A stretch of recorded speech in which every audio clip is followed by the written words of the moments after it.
ফাঁকা একটি মাঠ। দূর থেকে দেখলে মনে হবে কোনো একজন মানুষ দাঁড়িয়ে আছেন সেখানে।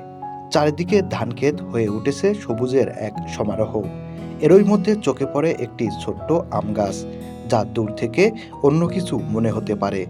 তবে আম গাছটি কাছ থেকে দেখলে অবাক হয়ে যাবেন। গাছটির এমন কোনো কাণ্ড নেই যেখানে মুকুল আসেনি। আমের মুকুলের কারণে গাছটির পাতাগুলো ঠিকমতো দেখতে পাওয়া যাচ্ছে না। এই গাছটি কৃষকদের জন্য আশীর্বাদও বটে।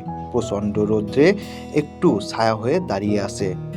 কৃষকদের এক টুকরো ছায়া গাছটি সেজেছে ভিন্ন রূপে। এই দৃশ্য দেখে সবাই অবাক হচ্ছেন। এত ছোট্ট গাছে এমন মুকুল সচরাচর দেখা যায় না।